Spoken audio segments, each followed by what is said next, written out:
quiero presentarte la reconstrucción de la radio, la segunda parte, ¿no?, de esta radio que estamos viendo, que es la EAG 517D, y vamos a centrarnos en lo que podemos decir que es una etapa de amplificación de alta frecuencia. Una etapa de amplificación de alta frecuencia y además algo sintonizada.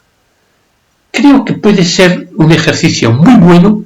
Vamos a aprender mucho sobre esta primera etapa que serán receptores, parte de esta teoría o parte de esto que voy a explicar. Lo podemos ver también en los receptores superheterodynos y quiero que queden unos conceptos claros.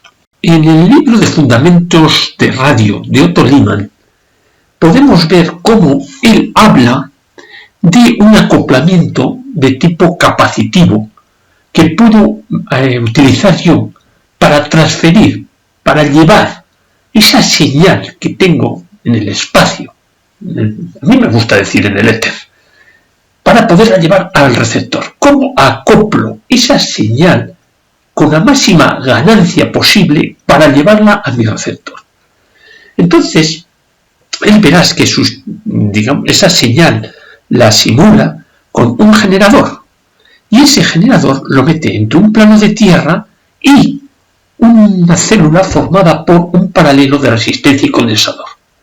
Y a partir de ese punto, donde está la unión de condensador y resistencia, lo metería ya a un circuito resonante paralelo, y de ahí, por supuesto, iría a la grilla de una lámpara.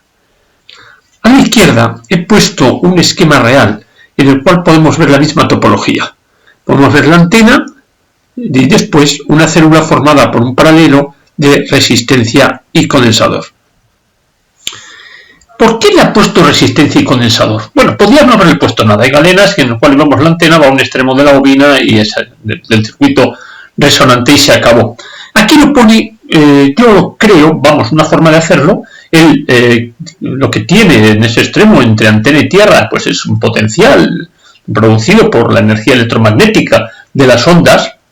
Entonces él lo que hace con un condensador y esa resistencia es un filtro elemental, pero es un filtro al fin y al cabo. Ten en cuenta que las frecuencias muy altas, el condensador será un corto, entonces la tensión que tendrá en los extremos de ese condensador será muy baja. Y eso me permite de alguna forma pues atenuar los ruidos que pueden tener un espectro amplio de frecuencia, en las frecuencias altas, pues los atenúo y esos ruidos, esas perturbaciones parásitas que acompañan a la señal de la emisora, me quedan atenuadas. Hay otro tipo de acoplamiento, el que tú más conoces, el que lo usan casi todos los superheterodynos, que es el acoplamiento inductivo. Es lo que la gente llama bobina de antena. Y a mí no me gusta llamar bobina de antena. Hay un bobinado de antena que actúa como en el primario para atacar a un secundario que es la bobina de sintonía. Es lo que, lo que constituye un acoplamiento inductivo. Y aquí te tengo que decir una característica que tiene, que lógicamente, dependiendo del grado de acoplamiento entre la bobina de antena y la bobina de sintonía, ahí tienes, una pérdida de señal. Una pérdida de señal que en algunos casos se puede manifestar, pues que al meter la antena no notes tanto efecto en el receptor.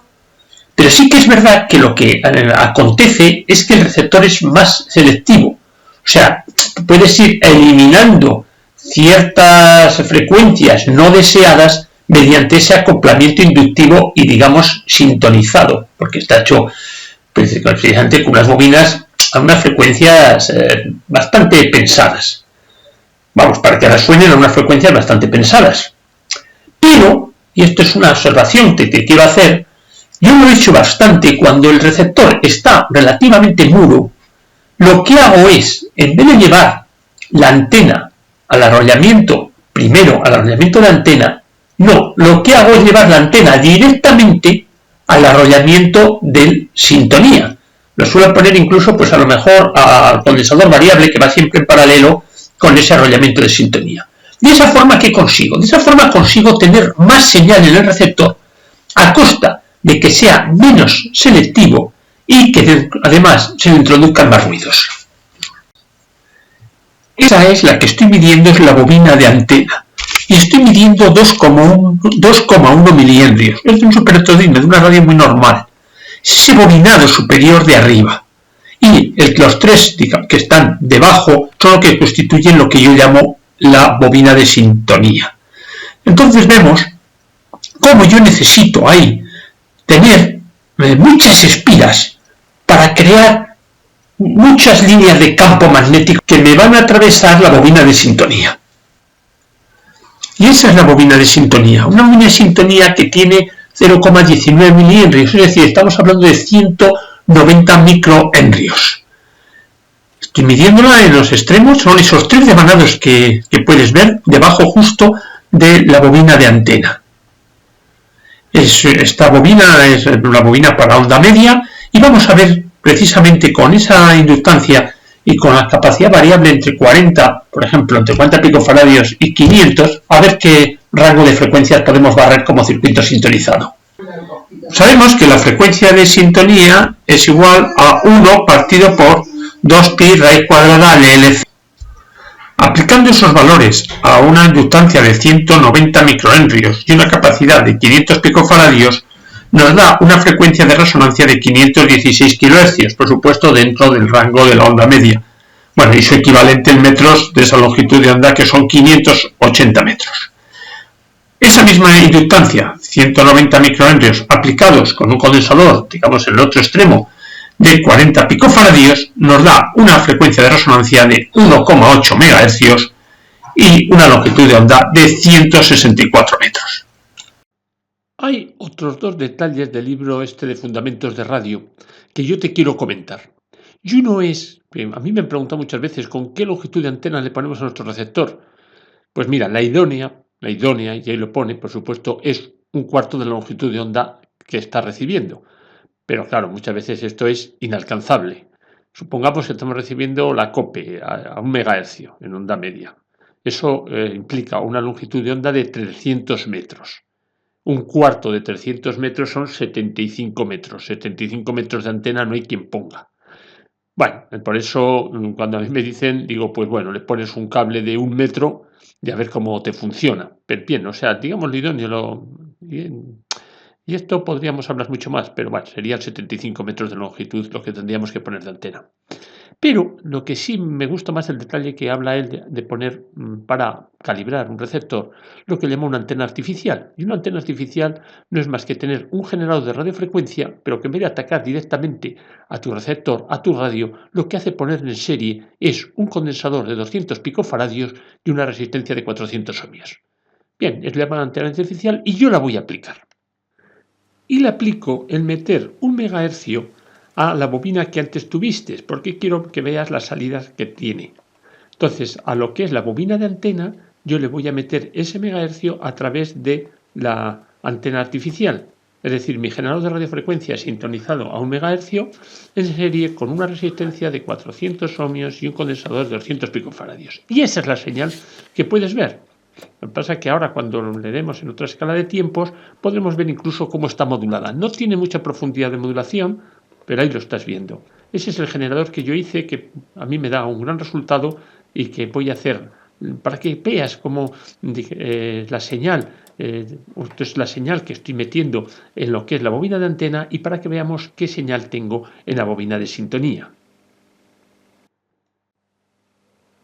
Como ves, la señal que ahora tengo es casi un tercio de la anterior. Antes estaba con 3 cuadraditos y ya tengo un solo cuadradito. Por eso ese truco que yo te manifesté de poner directamente la antena en lo que es la bobina de sintonía. Pero ya dije que perdíamos varias cosas y una de las cosas que perdemos es selectividad del receptor. Como puedes ver, la respuesta varía con la frecuencia que estoy sintonizando. Kilohercios. 500 kilohercios, 600 kilohercios, 700 kilohercios, 800 kilohercios. Bueno, y ahora volvemos a nuestra realidad. Hemos visto un poco de generalidad y ahora concretamos en lo que yo tengo en mi receptor. Y lo que tengo en mi receptor es un circuito primero sintonizado que actúa como un amplificador de radiofrecuencia.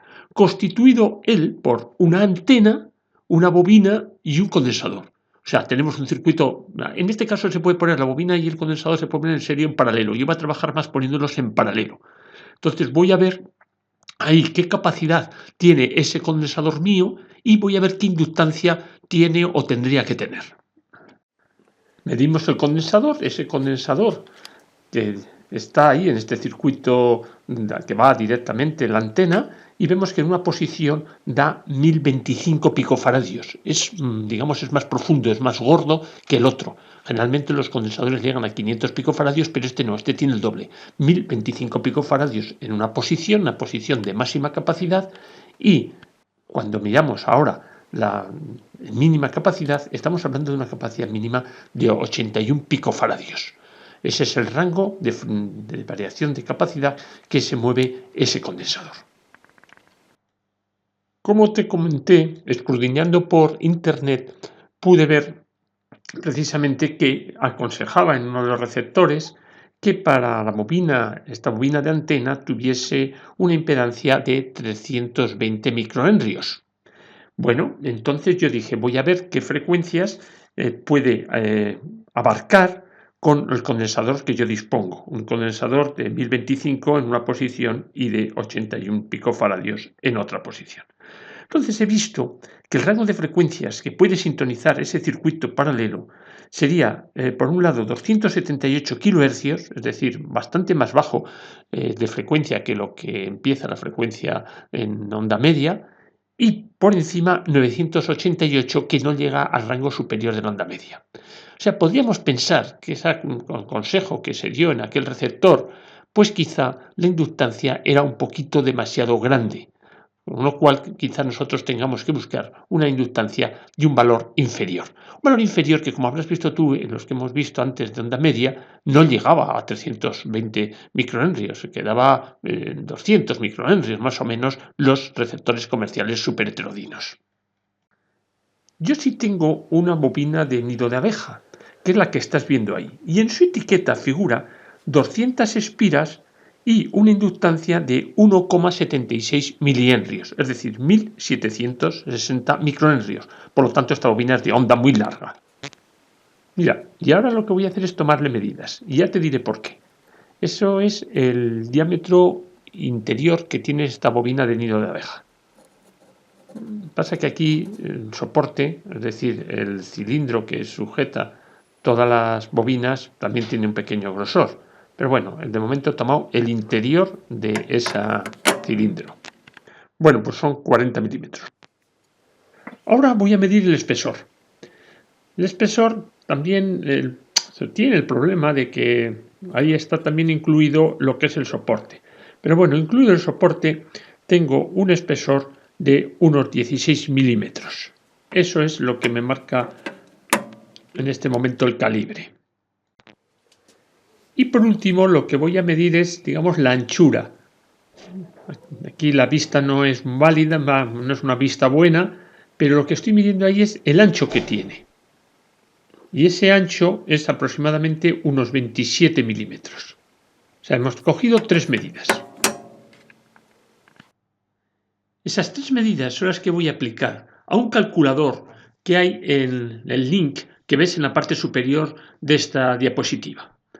Entonces es un gran calculador porque puede calcular bobinas de distintas topologías, es decir, de cilindro, de cesta o de nido de abeja, como es esta. Entonces, los parámetros que necesita la del nido de abeja es los que yo he medido: el diámetro, ese diámetro interior, ese grosor, digamos, espesor, y ese ancho que tiene la bobina. Lógicamente, y muy importante, el número de espiras, eso no lo olvidemos nunca. Pero es curioso que, por ejemplo, el diámetro del hilo no lo tiene en cuenta, no es un factor para él dominante en el cálculo de la inductancia de una bobina del nido de abeja. Y ahora lo que te estás viendo es solamente los valores que yo he hallado aplicados a la bobina que tú has visto. Entonces, la bobina daba en la etiqueta una inducción de 1,7 milihenrios y este también lo da, 1,7 calculados teóricos. Pero vamos a ver cuánto es lo que yo medí sobre ella. Bueno, pues lo que yo medí sobre ella, que es lo que estás viendo en pantalla, es 2,4 o 2,44 milihenrios.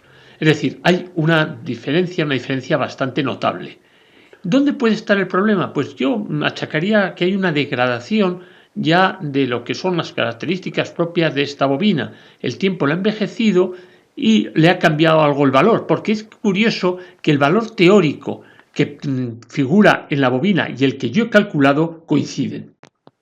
Quiero que veas esta bobina. Esta bobina la hice yo hace para algún otro experimento y tiene una inductancia de 0,17 milihenrios, es decir, estamos hablando de 170 microhenrios. ¿Y por qué te he presentado esa bobina? Porque voy a intentar hacer funcionar el receptor con esa bobina, ya que no tengo una de nido de abeja, le pongo esa bobina. Y mira, esa es la señal en el osciloscopio de una emisora que estoy sintonizando. Esto no tiene mala pinta. Ahí puedes ver la bobina, aquí es la toma de tierra, sí es verdad que lo he llevado a la cañería, la toma de tierra, y eso es la grilla de la primera lámpara. En la grilla donde va la señal a esa lámpara, a ese trío amplificador. Pues ahí lo he puesto, ahí va el osciloscopio y va un diodo detector, y de ese diodo detector va al amplificador que yo metí en el polímetro aquel que construimos. Pero mira eso lo que he hecho ahora. Lo que he hecho ahora es un conmutador que dice grandes ondas y pequeñas ondas. Teóricamente tendría que estar aquí en pequeñas ondas. Pequeñas ondas lo que hace es poner el condensador variable y la bobina en serie. De tal forma que él saca la señal de esa unión, la saca. Pero, en cambio, en grandes ondas, lo que hace es ponerlo en paralelo. Y, digamos, esa antena va a un extremo del condensador, a un extremo de la bobina y a lo que es la grilla del triodo, donde yo he puesto el diodo detector. Como ya era lógico y a mí ya me daba esa sensación, me iba a ir mejor, muchísimo mejor, con este circuito paralelo que con el circuito serie. Viendo eso ya,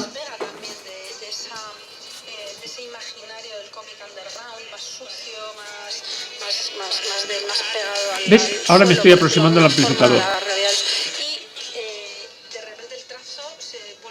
Viendo eso ya quise avanzar un poquito más, ver si era relativamente selectivo, si me cubría toda la gama. Ya te comenté que la tierra la llevé a la cañería. Vamos a ver su efecto. Con tierra. He quitado la tierra. Quitada la tierra. Quitada la tierra. Hay más señal, pero también es cierto que se mezclan más las emisoras.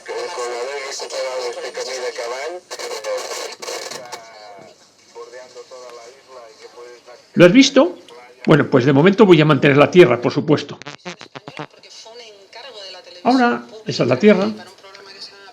Quiero enseñarte cuál es la antena interior que yo uso. Es una antena pequeña. Es como un muelle que tendrá una longitud de 1 metro. Entre 70 centímetros y 1 metro. Tengo una parte superior, ahí lo puedes ver. Ese muellecito, vamos, que eran las antenas tradicionales antiguas, esas que se ponían en el interior de las casas, una bajada, ese cable rojo que baja, y de ahí pues lo llevo a la antena, que es esa borna que tú estás viendo en ese momento.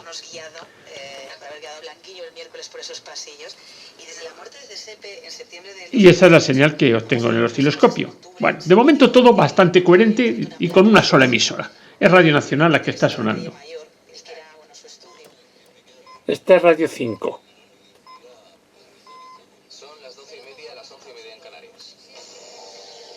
Radio 5, Todo Noticias. Informativos de Radio Nacional de España. Buenos días. Un hombre y una mujer han sido encontrados muertos esta mañana en su casa en... A vivir, que son 2 días, la SER Madrid.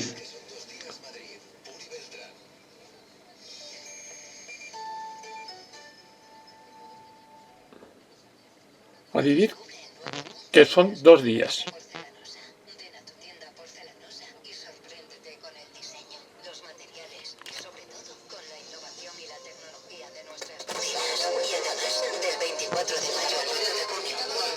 He quitado la tierra, tengo más señal, pero también es cierto que tengo menos selectividad.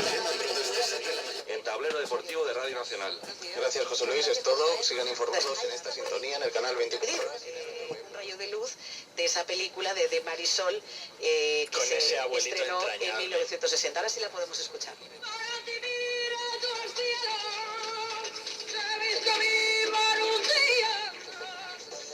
Buenos días, Madrid. Tráfico listo para salir de la capital en la 6 en el Platillo y en Las Rozas también. En la Rícola Es una provincia rural y por tanto una de esas zonas de nuestro país que sufre con especial virulencia el fenómeno de la despoblación, ¿no?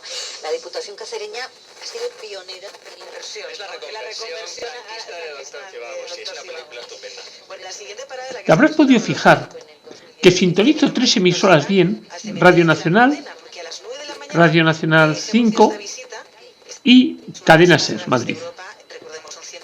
Pero si escuchas con atención, podrás ver cómo cuando muevo el condensador variable para cambiar la sintonía, se oyen ruidos. O sea, parece como si rozase. Obsérvalo.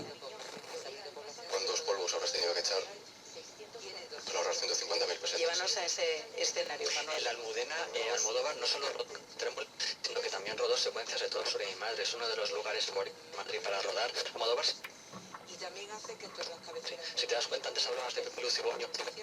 Siempre rodó por la noche o en espacios de Madrid muy abiertos. Y Carnet Trembol pasaba sobre todo. Pero además, en la calle Arenal, él cuenta que escondido en un coche rodando unas secuencias al final de la película en el Museo del Jamón, después de horas y horas de tomas, Ese ruido, que parece de roce de chapas, me llevó a considerar que podía haber efectivamente un rozamiento de chapas y poner en algún momento en corto el circuito paralelo constituido por la bobina y el condensador. Y eso es propio. Muchas veces sabéis que cuando rozan las chapas, bien sea del condensador del oscilador local o bien sea del condensador de sintonía, pues lo que aparece es una degradación, o sea que no se escuche nada en el altavoz y además pues esa especie de chasquido dependiendo de cómo roce esa chapa, si roza de una forma pura, brusca o a lo mejor roza un poquito. Aquí me daba la sensación de que como si de alguna forma rozase un poquito. los más numerosos son los marroquíes, los segundos a la hora de Banco de España y es súper bonita. Es un grupo de acción local y tiene un sector de cooperativas muy fuerte.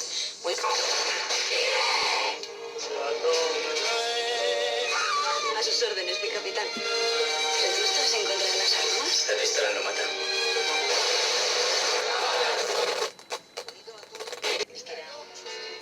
Y agosto. Viejos Reyes, de Lelutier. Continuation. Última del 11 al 27 de octubre en el Palacio Municipal de Congresos. A la venta en Lelutier. Colabora la cadena. Necesitabas una semana más. Cualquier política de vivienda que sea el sitio que sea... De todo el mundo. Clientes Meliá y Bosch. Acumulable a las promociones actuales. Reserva hasta el 10 de junio en melia.com. Más o menos a 50 jóvenes. De 17. Para no perdernos, he hecho un pequeño dibujo de cómo está funcionando esta radio en este momento EAG 517D. Como puedes ver, la señal de antena entra tanto al condensador variable como a la bobina y desde ese punto lo llevamos con un diodo a un amplificador. Y el detalle que también he dejado gráfico de la conexión de tierra. Y eso es lo que estamos viendo y escuchando. ¿Qué dos problemas se me han presentado? Un problema que se me ha presentado es que parece que cuando muevo el condensador variable se oyen como chasquidos. Y un segundo importante y que de alguna forma me preocupa es que escucho bien 3 emisoras: Radio Nacional, Radio 5 y Cadena Ser. Pero los 3 grupos de otras 3, la Inter, Onda Cero y la COPE, no dejan ni rastro. Ahí lo que quiero ver es cómo están las chapas del condensador. Si por casualidad rozan. Entonces lo que he hecho es poner en serie una bombilla.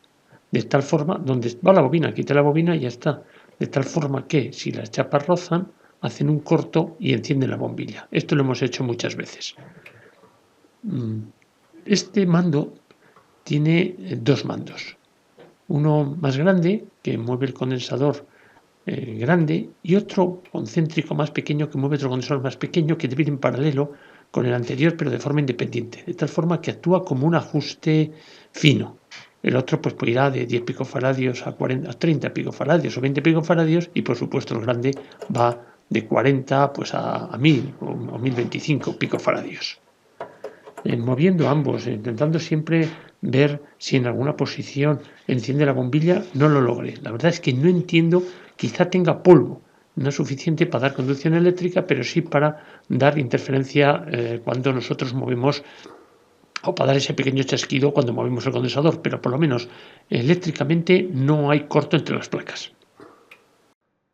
Ahora lo que voy a hacer es una prueba con mi generador de radiofrecuencia, de tal forma que con la con la antena artificial que le he puesto, esa resistencia de 400 ohmios en serie con un condensador de 200 picofaradios, le voy a inyectar una señal de nivel bajo, para ver cómo se comporta en frecuencias altas. Cuando hablo de frecuencias altas, son frecuencias superiores a 800 kHz.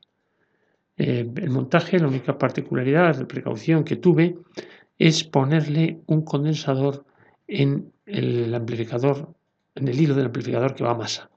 Ahí le puse ese condensador, porque si no me iba muy bien, entonces ese condensador hay que ponérselo.